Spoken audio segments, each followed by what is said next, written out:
అందరికీ praise lord. దేవుని నామానికి మహిమ కలుగును గాక. మరొకసారి మీ అందరితో కలిసి ప్రభు మాటలు పంచుకోవడానికి దేవుడు నాకు ఇచ్చిన ఈ ఉన్నతమైన అవకాశాన్ని బట్టి ప్రభుని ఎంతగానో మహిమపరుస్తున్నాను.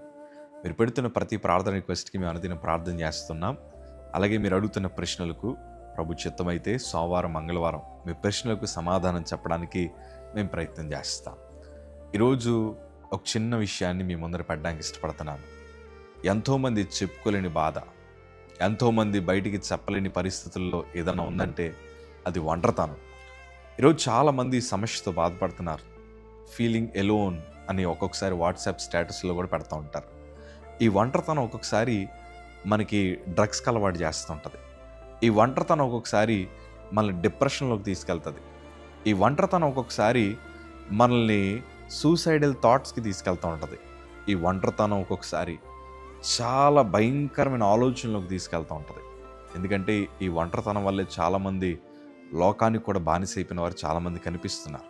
ప్రియ సంగమా, ఈరోజు ఒంటరితనంతో నువ్వు బాధపడతానేమో, కానీ దేవుని వాక్యం చక్కటి మాట మన కోసం రాయబడి ఉంది.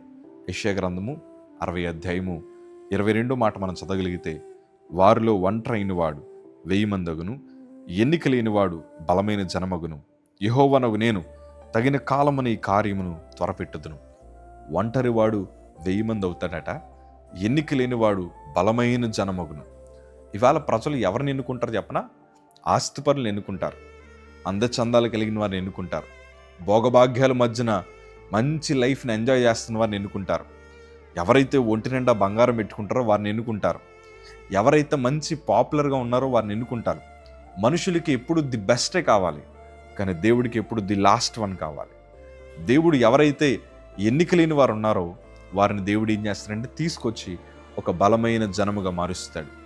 ఒకవేళ నీ ఫ్యామిలీని ఎన్నిక లేనివాడిగా చూసినా ఒకటి మాత్రం గుర్తుపెట్టుకో, నిన్ను బలమైన జనముగా మార్చగలిగిన దేవుడు ఈరోజు నీ కన్నీరు చూస్తున్నాడు. ధైర్యంగా ఉండు, ధైర్యంగా అడుగులే. రిజెక్టెడ్ పీస్ అంటారు చూసారా? అయ్యా ప్రభా, నా కుటుంబానికి నేను అక్కర్లేద్దయ్యా, అయ్యా నా ఫ్రెండ్స్కి నేను అక్కర్లేద్దయ్యా, ఇంతకాలం అన్నీ ఉన్నప్పుడు నా బంధువులు నేను కావాల్సి వచ్చింది, ఈరోజు ఏదో అన్నీ కోల్పోయినప్పుడు నన్ను ఎవ్వరు ఇష్టపడలేదయ్యా, నన్ను తృణీకరించేశారు, నన్ను పక్కన పెట్టారయ్యా అని అనుకుంటున్నావేమో. ఆ ఎన్నిక లేని వారిని తగిన కాలమందు దేవుడు బలమైన జనముగా మార్చే సమయం వచ్చింది. నువ్వు నమ్ము, ప్రార్థన చేయి, దేవుడు గొప్ప కార్యాలు నీ జీవితంలో చేస్తాడు. ఒంటరితనంతో బాధపడతానేమో, నువ్వు ఎప్పుడు ఒంటరి కాదు. యేసయ్య నిన్ను ప్రేమిస్తున్నాడు. God loves you. ప్రతిసారి మోకాలు వేసి ఇదే ప్రార్థన చేయి, ప్రభా ఈ సంవత్సరం బహుమానంగా ఇచ్చావు, నాకు ఇచ్చేవంటే దీని వెనకాల ఏదో కారణం ఉంటుందయ్యా. ఈ ఒంటరివాడిని దేవుడు 1000 అంతల బలము కలిగిన వాడుగా, 1000 అంతల జనముగా ప్రభు మార్చగలిగిన దేవుడు గనక ప్రభు మీద ఆధారపడి జీవించు. నీ కన్నీటిని నా ప్రభు నాట్యంగా మార్చబోతున్నాడు. ప్రే అలాట్. God bless you.